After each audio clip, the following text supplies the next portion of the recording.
Have you ever whispered to yourself, "I'll do it later"? Have you ever told your heart, "Tomorrow will be better, I'll start then"? And have you ever noticed that tomorrow never truly comes? It just keeps moving one step ahead, while you stand still. Every later is a quiet thief. It doesn't steal everything at once. It takes little pieces, moment by moment, until one day you wake up and realize your dreams have turned to dust, your chances have faded, and your time, your most precious treasure, is gone. This is the story of a young boy who learned what time truly means, and how it shapes the destiny of everyone who respects or wastes it.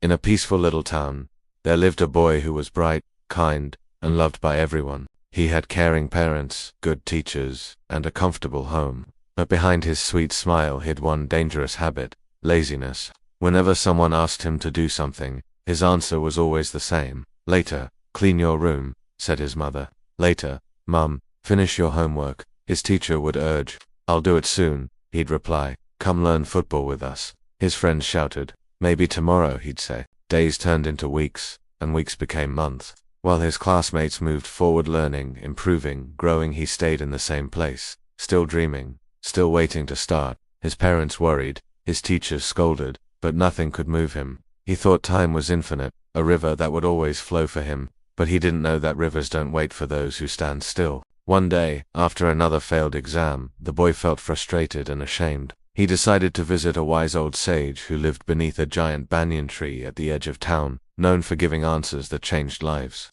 When the boy arrived, the sage looked up and smiled gently. "What troubles you, my child?" he asked. The boy sighed. "Everyone says I'm wasting my time, but I don't understand why it's such a big deal. I'm still young. I have my whole life ahead of me." The sage nodded, his eyes calm and deep. "You are intelligent," he said softly, "but you carry a disease far worse than failure: procrastination. Let me tell you a story." Once, the sage began, there was a kind and generous king. One day, while walking through the marketplace, the king heard shouting. A poor man, angry and desperate, was arguing with the crowd. To the king's surprise, the man was his old classmate, once full of promise, now reduced to rags. The king approached him kindly. "My friend, what happened to you?" he asked. The man bowed his head in shame. "Your Majesty, no one will give me work. They say I never finish tasks on time. My life is meaningless, and I don't know how to feed my family." The king felt pity. "Tomorrow morning," he said, "come to my palace. I will open my royal treasury to you. From sunrise to sunset, you may take as much gold and jewels as you can carry. But when the sun sets, the gates will close forever." The man's eyes widened in joy.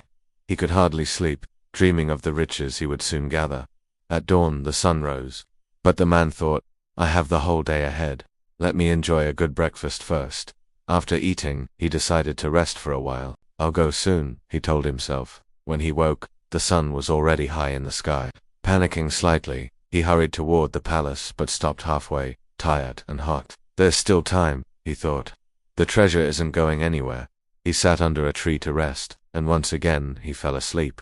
When he woke, the sky was painted orange and red. He ran as fast as his legs could carry him, but when he reached the palace, the guards were closing the gates. He shouted, begged, cried, "Please, just one more minute. The king promised I could take the treasure." But the guard shook his head. "Yes, until sunset.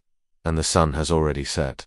The man fell to his knees, realizing that he hadn't lost the treasure because of bad luck, but because he thought he had more time. The sage looked at the boy. "Do you understand now?" he asked gently. "Each day is like that treasury. Every morning, the sun rises and the gates of opportunity open. But when the day ends, those gates close forever. The world gives everyone the same 24 hours. Some fill it with purpose. Others fill it with excuses." The boy sat in silence, his eyes welling up with tears. He thought of all the hours he had wasted, all the laters and tomorrows he had whispered to himself. The sage placed a hand on his shoulder. "It's not too late for you. Your treasury is still open. But every sunset takes away something you will never get back." That night, the boy couldn't sleep. The story echoed in his mind. He realized that time was not endless, it was precious, limited, alive. The next morning, when his mother asked him to clean his room, he did it immediately. When teachers gave homework, he finished it the same day. When opportunities came to learn, he said yes, not later. Weeks passed. His grades improved. He picked up the guitar he had once ignored. He helped his parents and became known not as the lazy boy, but as the most punctual student in school.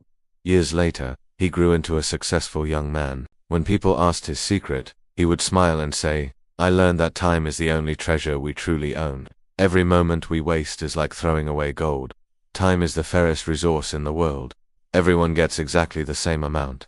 The poor and the rich, the student who excels and the one who fails, they all have 24 hours. The difference is in how they use them. Laziness doesn't announce itself loudly. It whispers, 'You have time. Do it later.'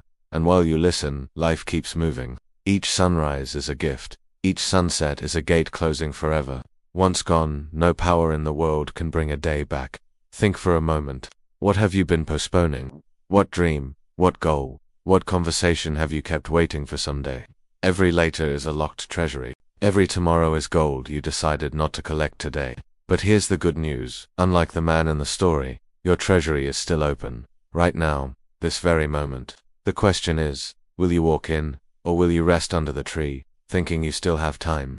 Remember, successful people and unsuccessful people have the same 24 hours. The only difference is how they spend them. So don't wait for tomorrow. The best time to start was yesterday. The second best time is now. If this story touched your heart, share it with someone who needs to hear it. Like this video, and subscribe for more stories that remind you that time is not money. It's life itself, and once it's gone, it never returns.